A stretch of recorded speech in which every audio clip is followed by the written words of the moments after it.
हाँ साहब राणा इजाज गल कर रहा ते तुहाडा लिया मैं नंबर जी जी ते आ जिहड़ी तुहाडी किस्तां वाली दुकान है ना जी जी जी ਇਹਦੇ ਸਾਹਮਣੇ ਜਿਹੜੀਆਂ ਦੋ ਦੁਕਾਨਾਂ ਖਾਲੀ ਪਈਆਂ ਸੀ ਨਾ हाँ बिल्कुल खाली है। ਹਾਂ ਉਹ ਮੈਂ ਲਈਆਂ ਨੇ ਕਿਰਾਏ ਤੇ अच्छा अच्छा अच्छा माशाल्लाह आपने लिया किराया जी पे? जी वो 20-20 फुट जी वाला? जी जी मुबारक हो भैया। जी जी शुक्रिया खान साहब ते ਉੱਥੇ ਮੈਂ ਜੁੱਤੀਆਂ ਦੀ ਦੁਕਾਨ ਬਣਾਉਣੀ ਹੈ ਰਾਣਾ ਬੂਟ ਹਾਊਸ माशाल्लाह बहुत अच्छी बात है। देखो जी बहुत अच्छी बात है। हमसाया अच्छा जी। होगा तो क्या बात है, काम का मजा जी है। बिल्कुल बिल्कुल खान साहब बस ਤੁਸੀਂ ਦੁਆ ਕਰਨਾ ਮੈਂ ਆਸੇ ਪਾਸੇ ਜਿਹੜੇ ਪਤਾ ਕੀਤਾ ਨਾ ਜੀ जी जी ਹਰ ਬੰਦੇ ਨੇ ਦੱਸਿਆ ਕਿ ਖਾਨ ਸਾਹਿਬ ਮਤਲਬ ਕਿ ਜਿਹੜੀ ਪਠਾਨ ਕੌਮ ਆ जी जी ਇਹ ਤਾਂ ਵੈਸੇ ਹੀ ਮਹਿਮਾਨ ਨਵਾਜ਼ ਨਾਲ ਰਲ ਕੇ ਪਿਆਰ ਮੁਹੱਬਤ ਵਾਲੇ ਉਸ ਤੋਂ ਬਾਅਦ ਜਿਹੜੀ ਕਿਸੇ ਨਾਲ ਜਿਹੜੇ ਦੋਸਤੀ ਕਰ ਲੈਣੀ ਹੈ ਤੇ ਫਿਰ ਮਰਦੇ ਦਮ ਤੱਕ ਨਿਭਾਉਣੀ ਹੈ बिल्कुल आपको सही बात बताया जिसने बताया। जी।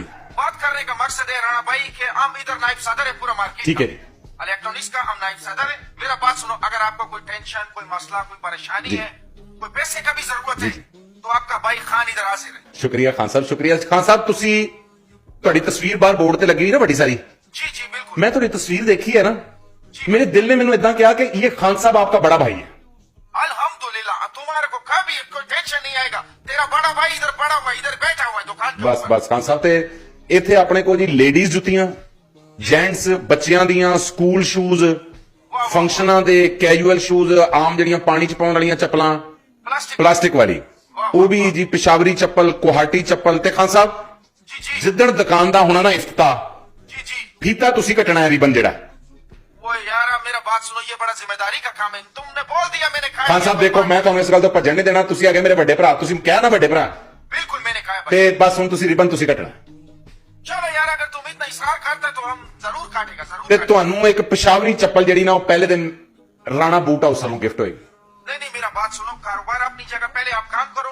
अल्लाह पाक आपको इज्जत दे रिस्क दे फिर हम लेगा। लेकिन अगर तुम मेरे को जूता अभी देगा तो मैं उस तुम्हारे को उसका पैसा ਨਹੀਂ ਨਹੀਂ ਖਾਨ ਸਾਹਿਬ ਦੇਖ ਲਓ ਭਰਾਵਾਂ ਜਿਵੇਂ ਪੈਸੇ ਦੀ ਗੱਲ ਨਹੀਂ ਕਰੀਦੀ यार वो बात नहीं है। तुम्हारा दुकान है तो मेरा दुकान है, तुम्हारा काम चलेगा फिर हम लेंगे। ਚਲੋ ਮੰਨ ਲਿਆ ਤੇ ਖਾਨ ਸਾਹਿਬ ਜਿਹੜੀ ਮਿਠਾਈ ਹੈ ਨਾ ਜੀ ਉਹਦੀ ਜ਼ਿੰਮੇਵਾਰੀ ਤੁਹਾਡੀ ਹੈ ਜੀ ਮਿਠਾਈ ਪੂਰੀ ਮਾਰਕੀਟ 'ਚ जी जी ਤੇ ਆਪਣੇ ਕੋਲ ਦੁਕਾਨ ਤੇ ਕਿੰਨੇ ਮੁਲਾਜ਼ਮ ਨੇ ਜੀ अल्हम्दुलिल्लाह मेरे पास 6 लड़के काम करते हैं और 7वां मैं हूँ। ਅੱਛਾ ਠੀਕ ਹੈ ਜੀ ਤੇ ਆਪਣੇ ਬੱਚੇ ਘਰ-ਬਾਰ बच्चे माशाल्लाह आपस का बात है, मेरा 3 शादी ਅੱਛਾ 3 शादी है माशाल्लाह 3 शादी है और 3 शादी में से 13 बच्चे। 13 ਬੱਚੇ ਮਾਸ਼ਾਅੱਲਾ ਮਾਸ਼ਾਅੱਲਾ ਮਾਸ਼ਾਅੱਲਾ ਅੱਲਾਹ ਪਾਕ ਉਹਨਾਂ ਨੂੰ ਸਿਹਤ ਤੰਦਰੁਸਤੀ ਦੇਵੇ ਜੀ आमीन आमीन। ਤੇ ਖਾਨ ਸਾਹਿਬ ਗੱਲ ਇਹ ਆ ਕਿ ਮਿਠਾਈ ਮੈਂ ਤੁਹਾਨੂੰ ਦੇ ਦੇਣੀ ਹੈ ठीक है ਤੁਸੀਂ ਜਾਣੋ ਤੁਹਾਡਾ ਕੰਮ ਜਾਣੇ ਬਾਅਦ ਤੁਸੀਂ ਵੰਡਣੀ ਹੈ ਸਾਰੀ ਹੈ ਜੀ यार मारा ये तो बहुत जिम्मेदारी का काम है। ਨਹੀਂ ਖਾਨ ਸਾਹਿਬ ਬਸ ਵੱਡੇ ਭਰਾ ਫਿਰ ਬਣਨਾ ਕੋਈ ਸੌਖਾ ਤਾਂ ਨਹੀਂ ਨਾ ਜੀ चलो यार मान लिया तुम्हारा बात, हम मिठाई भी बांटेगा पीठा भी। ਹਾਂਜੀ ਹਾਂਜੀ ਕੱਲ ਨੂੰ ਤੁਹਾਡੇ ਕੋਲ ਮਿਠਾਈ ਪਹੁੰਚ ਜਾਏਗੀ ਜੀ ठीक है ठीक हाँ है। जी।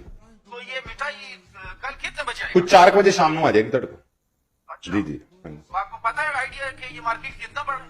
ਹਾਂਜੀ ਹਾਂਜੀ इस मार्केट में 150 दुकान अच्छा 150 ठीक है 150 दुकान है। मैंने आपका बैनर वैनर देखा, आपका सेटिंग बहुत जी। अच्छा है। तो इसके हिसाब से आपको सारा अरेंजमेंट करना पड़ेगा। ये मेरा बात सुन लो, अगर किसी चीज का जरूरत पड़े तो खान इधर बैठा भी होगा। नहीं नहीं खान साहब मैं मिठाई बनवा ली है अच्छा अच्छा माशाल्लाह हाँ माशाल्लाह। जी। तो ये मिठाई कितना बनवाया? एक लड्डू जी 1 लड्डू। हाँ जी अच्छा अच्छा मैं समझ गया कि आपके कहने का मकसद है कि पूरा मार्केट में जितना बंद है उधर सबको एक एक लड्डू देना है। नहीं नहीं खान साहब फिर बनवाया ही इको लड्डू है बनवाया 1 लड्डू। हाँ जी बस तुम्हारा ये मुझे लगता है कि माशाल्लाह जितना आपने मिठाई बनवाया हाँ है ये पूरे पंजाब से हलवाई को बुलाया हो या फिर खुले मैदान में किसी ग्राउंड में किसी स्टेडियम में ये मिठाई आपका तैयार हुआ हो।